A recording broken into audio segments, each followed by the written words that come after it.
Hey, welcome to another video. I'd like to briefly talk about this lens, and that is the Tamron 70-300 f4.5 to 6.3 lens.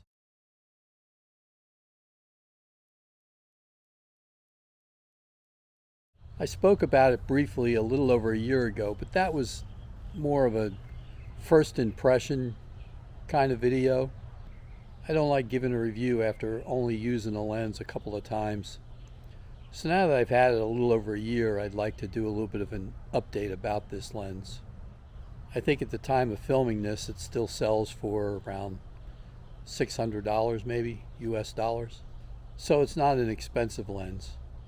If I had the opportunity, would I buy this lens again for the $600? For my use cases, yes, I would. And I use it for bouncing around the lake. I occasionally use it for birds in flight. I use it for my grandkids' soccer games, baseball games, things like that. I haven't really used it for landscapes just yet. I plan on going to Iceland later this year, and I'll probably take this lens, though I don't know that I'll use it a whole lot. Most likely I'll end up using the 24-120 S lens the most, maybe the 20mm prime.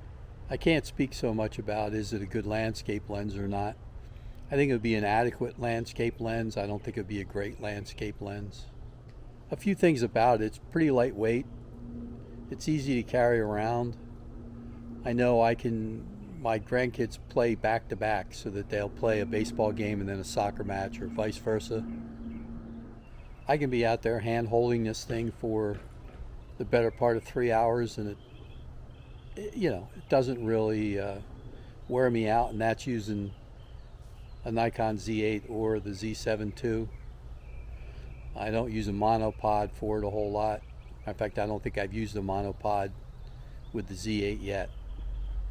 So I can handhold it for the better part of 3 hours. Now, granted, I'm not taking photos the whole time, but you know what I mean. Most of you, if you're watching this, you've probably shot your kids' sporting events or grandkids' sporting events.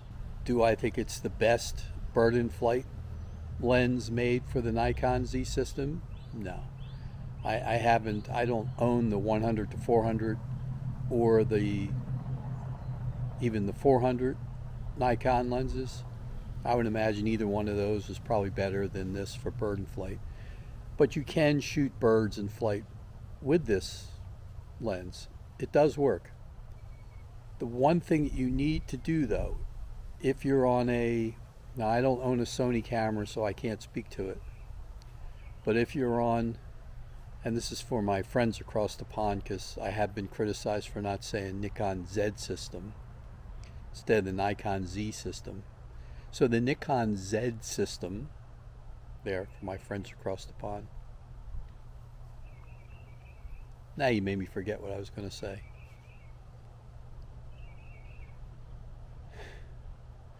Anyway, for the Nikon system, this would not be my first choice for action or birds in flight.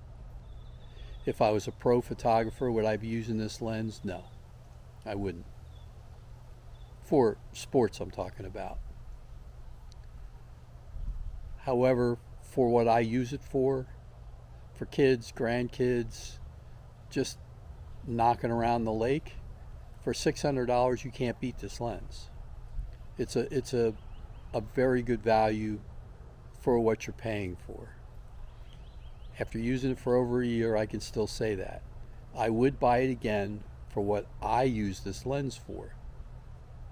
Again, if I was still being paid to shoot high school sports or pro sports, I would get one of the Nikon lenses and use that. I wouldn't be using this lens, but that's not what I use it for. So for me, it's fine. Can you shoot portraits with this lens? Yeah, you can. Would I prefer the 85-1.8? Absolutely. Or even the 70-200. Yeah, absolutely. I would prefer those lenses over this.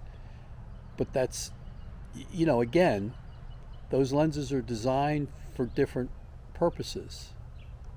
And this lens is just a lightweight walk around, not expensive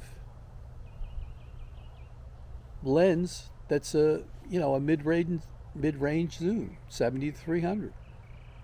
And for that, it is what it is. It's a good value and it's a good lens for that. There is some vignetting when you get out closer to 300 millimeter. There's not a lot of chromatic aberration, but I have seen it. It's easily correctable in post-processing, but it's not terrible. I've seen lenses that are worse. Compared to the old Nikon 80 to 400, the old f-mount lens, I would say this is a better lens. Compared to the 80 to 200, 2.8, because I own that lens. I used to own the 80 to 400, I don't own it anymore. I still have the 80 to 200, the 2.8 f-mount lens. I would say that that lens, the 80-200, is probably, it's hard to tell. That might be a hair better than this one, but I don't know. This is certainly much lighter. But that 80-200 was a darn good lens. So it's not like you're talking down by saying it's close in quality comparing those two lenses, because to me that was a darn good lens. But it's an older, outdated lens now, and you know, my copy, the autofocus, doesn't work anymore. It was slow to begin with. Now, I will say this about this lens. It is imperative that you really understand the autofocus on your whatever Nikon system you're using.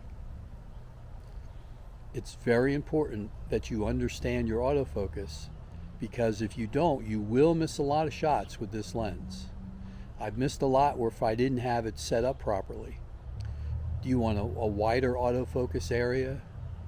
You know, you have to understand what autofocus systems you're going to be using in order to use this lens, or any of the lenses really, but this one in particular, because I find that the autofocus, though it's fairly fast, it's not as fast as the 24 to 120 or some of the other Nikon S lenses. I find those to be faster autofocus, even when set up properly. I find them to be a little bit faster than this lens here. This isn't terrible, but I think the other ones are a little bit snappier. So bottom line, overall, if you want a good quality lens, a good value for the money, then buy the lens. If you need a little bit higher quality, a little bit faster autofocus, if you're you're being paid to shoot, I'd go with, even though I haven't used the Nikon, the 100, 400, I gotta believe it's going to be a little bit better than this. Now again, I haven't used it, so I can't say definitively, but from the reviews I've read on even the 400, 4.5, or the 100 to 400, I would say those are probably, for action, they're probably a little bit better lenses than this. When this gets out to around 300 millimeter, it does get a little fuzzy on the edges. I've noticed that. It does perform better in the, let's say, 120 to 220 millimeter ranges, I think is the sweet spot for this lens. But when you get out to 300, it will get a hair fuzzy on you. It's not terrible, but it does perform better at different focal lengths. That's about it. I've probably used this lens, I don't know, 20, 30 times now in different situations, different lighting. And I'm still planning on keeping it.